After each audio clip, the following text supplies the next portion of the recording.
So as we started to consider master planning, it only made sense that we extend our civic engagement and partnership focus into that conversation.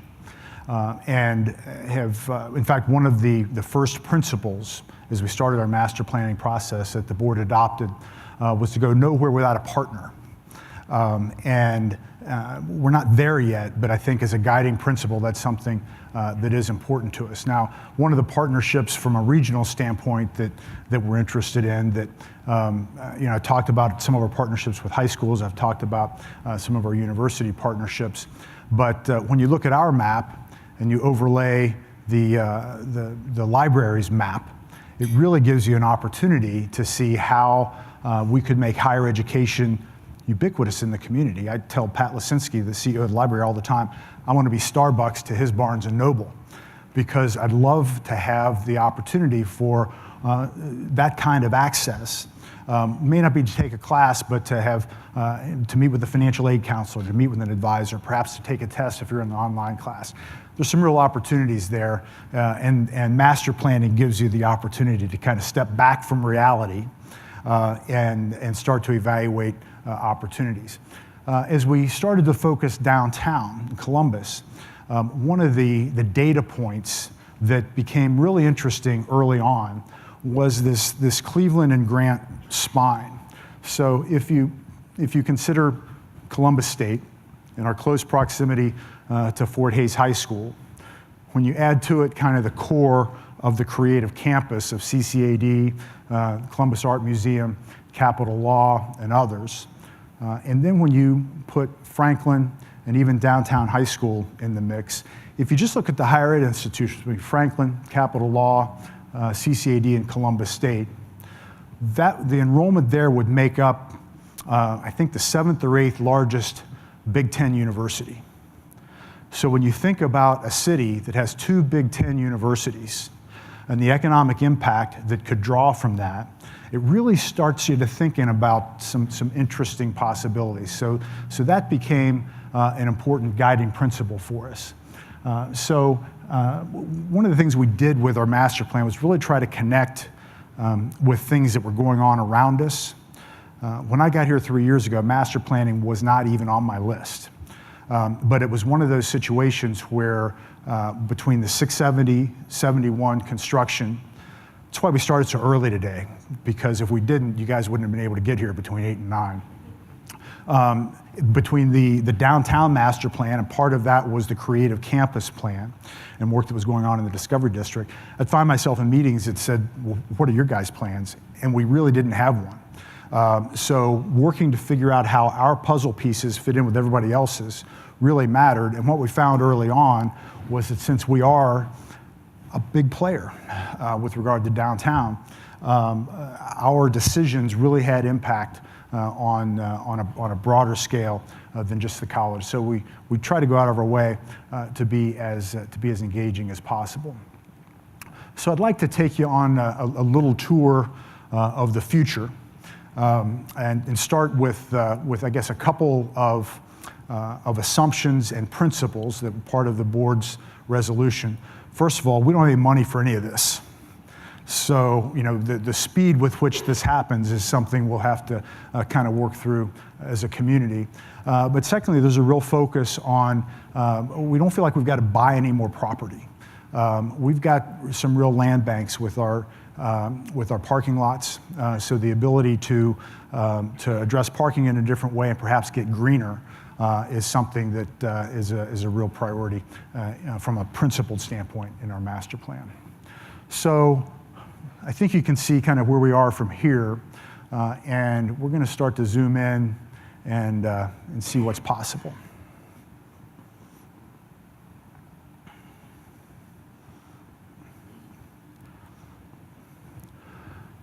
So let me get your bearings here. We've got the 670, 71 construction, which somehow is supposed to make us safer, all right? I hope you can see it, because I'm not so sure. We've got Spring Street and Long Street coming in this way, and Cleveland coming down here. As 670 and 71 get completed, this becomes not just the front door for Columbus State, but in a lot of ways the front door for a lot of people coming downtown, either via Cleveland Avenue or via Spring Street, which I think is going to be an important access point. When you consider the work that's going on Long Street, even down here, with OSU East and the PACT and the work that's happening there, OSU East and Columbus State really become bookends for what could be an important redevelopment opportunity with King Lincoln, especially when you consider the cap that's going over both Long and Cleveland. It opens up some interesting possibilities.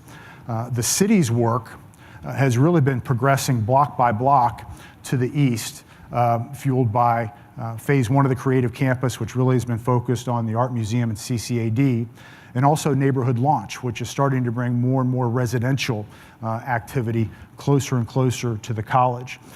So the opportunity to convert some of our surface parking into some more meaningful academic activity, and that's important. This isn't just about buildings. This is about doing things for our students that our students need and that the community needs us to do, that otherwise might be limited as we move forward.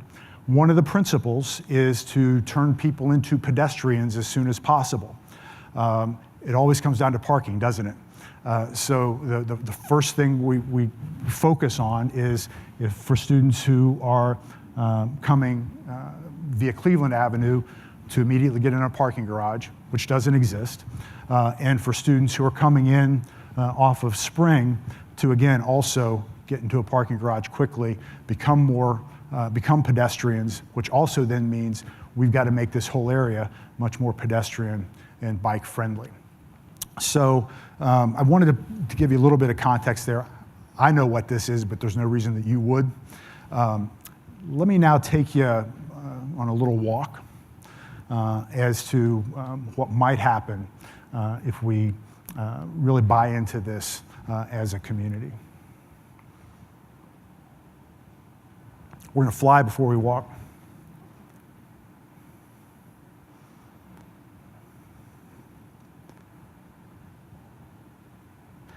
So some of you are probably parked here now. And if you look out this window, that's basically the view, where you're looking at our parking lot that's kind of the triangular one at Spring Street. This would give us an opportunity certainly to provide a more quality learning environment for our students, but it also would be an important opportunity for the Discovery District, as one of their design principles is to become greener, put up some grass, as they say. Then we go from here to Cleveland Avenue.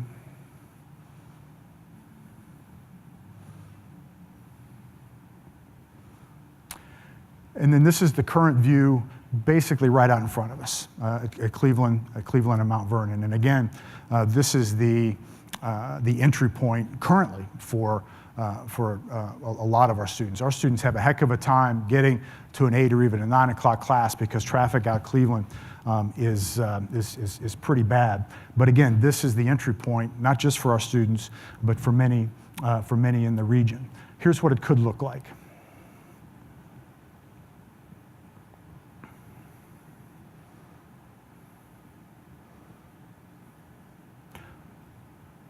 So the opportunity, now first of all, we're converting Cleveland Avenue from 6 lanes back to 2. So that's an architect's prerogative, I think, to do those kinds of things. It's an easy way to make it more pedestrian friendly. But I can tell you, I get hit 2 or 3 times a week almost crossing this street. And as we focus on Cleveland as an activity hub, the ability to make it more pedestrian friendly, the ability to do some important traffic calming will be important functionally, but also from an aesthetic standpoint as we enter the college and the city, really trying to make that a welcoming front door to the creative campus, to the city, is something that I think we've got a real opportunity for. This is right out in front. So when you When you leave today, if you cross Cleveland Avenue, it won't look like this. So then we're going to go down Cleveland a little bit further and focus on some of the key intersections.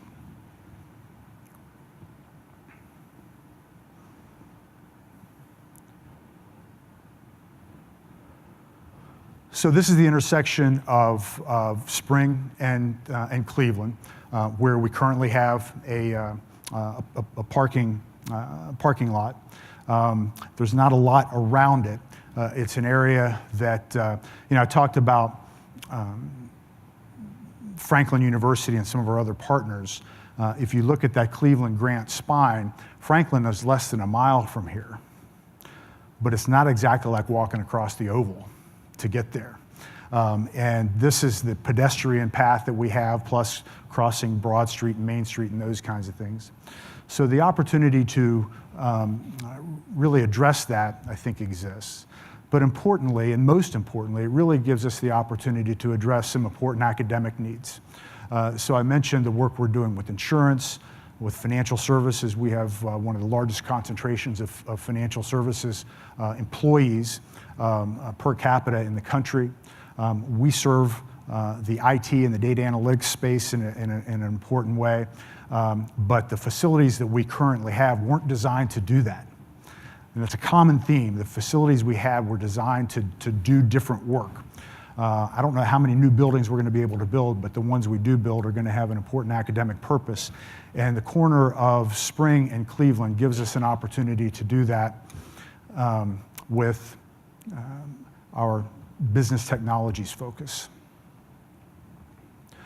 So picture a school of business technologies on the corner of Cleveland and Spring.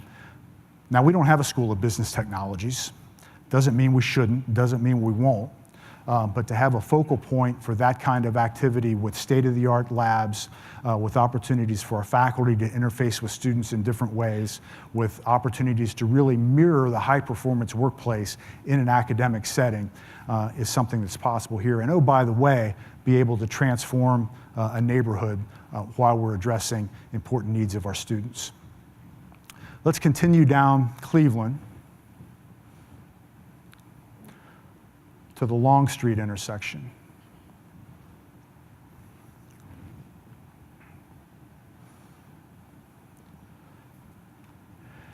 And Cleveland and Long has been an interesting part of our discussion in master planning because we're one of the largest landowners on Long Street, but it's almost all surface parking. And when we talk about where our students are, where our people are, we're really not on Long Street, we're 2 blocks away. Yet a lot of the activity that is happening really is focused on Long Street. So we started to consider, is there a way that we could accomplish an important academic need and at the same time link up with some other work that was happening in the city and in the region. So this is what Long Street might look like someday.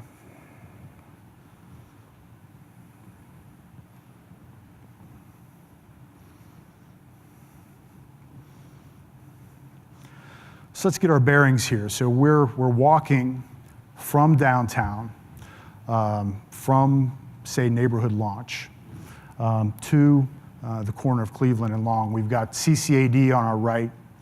We've got a park, which we're calling Discovery Commons, on our left.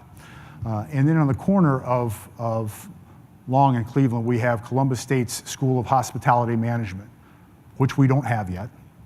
But we do have a student-run restaurant called Christopher's that operates about 2 weeks a month in a conference room in one of our academic buildings. What if we brought Christopher's and our entire culinary and hospitality program to the corner of Long and Cleveland, had a functioning working restaurant that students run, which would not only enhance their academic experience, but really allow us to expand capacity.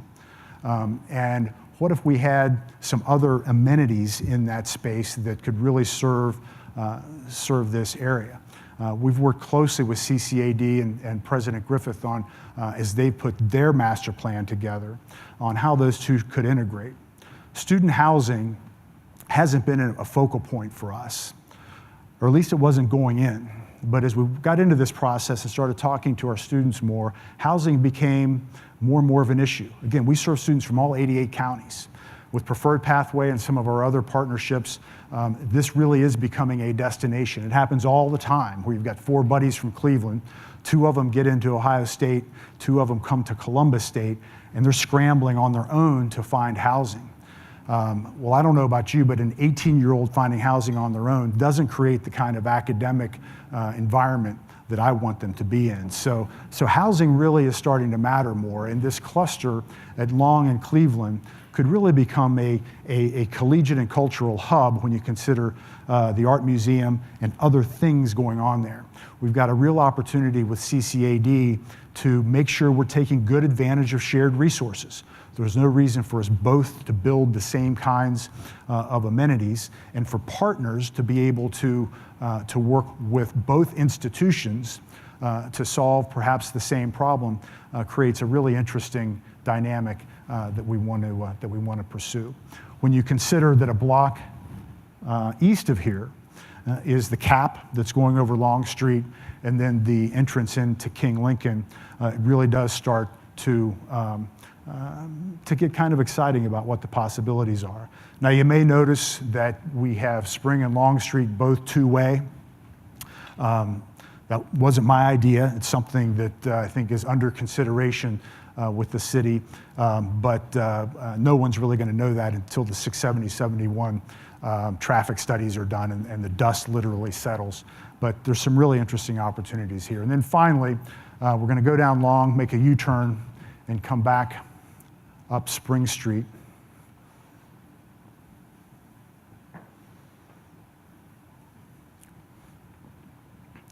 So this is really the current entrance to the college for folks coming down Spring, and once the bridge gets completed, we'll have more traffic there. And as I said, this also becomes a key entrance to the city. So with our School of Business Technologies down on this corner, and some other opportunities that may emerge, here's what Spring Street could look like.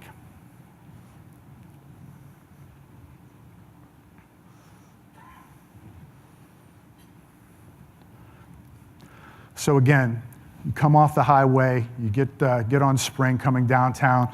First thing we want to do is get you out of your car and into a parking deck. Certainly when you have the opportunity to grab your Starbucks so you can get on with your day. But you can see, I think, the kind of activity that really would be possible as both the front door to Columbus State as well as the front door to downtown Columbus. This is all very aspirational, and as I said, we don't have funding to do this, and the state has blessed Columbus State through the capital process with new facilities.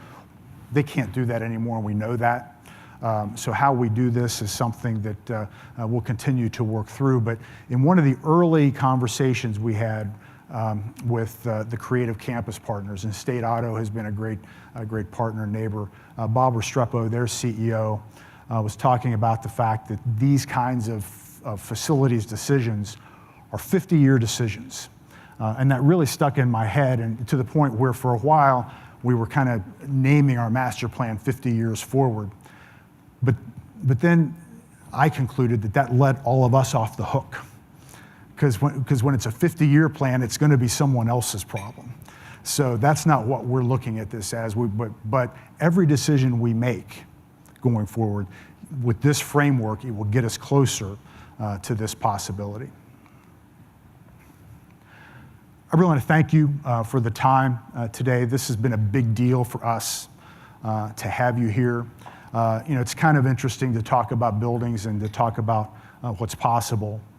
But we know that the success of Columbus State isn't about buildings, it's about people. One of the elements of our Student Success Initiative is our involvement in the Community College Survey of Student Engagement. And it seeks to learn from students where the barriers are. And there have been hundreds of focus groups that have been videotaped. And the question is always, do you ever think about dropping out? And the answer is usually about every 20 minutes. And then the follow-up is, why don't you? And the answer is always the name of a person, because there was a faculty member that I had in my math class that wouldn't let me fail. There was an advisor who took my hand, walked me through the financial aid process, and made sure that I could become a student. There was an English faculty member who noticed that I hadn't been to class for 2 class periods in a row, and they called me. That's what happens here every day. And we talk about making history every day, but that history is made by people. One of the 50th anniversary celebration events we're going to have is Columbus State Day, where our faculty are going to offer their talents up to the community in really learning opportunities that are going to be free of charge. It's going to be a lot of fun. We've got author Shane Lopez that's coming that day, and Shane is with the Gallup organization, and he's done a lot of research around hope. And based on his research, what gives students hope are really 2 things. One is having a plan, and 2 is having a grown-up in your face to help you execute that plan, to help you navigate the barriers, to help you persist through the rough patches. That's what happens here every day. So we're talking about making history every day, but what really happens at Columbus State is we make hope happen every day. Thank you for helping us make hope happen every day. Thank you for your partnership, and thanks for celebrating with us today.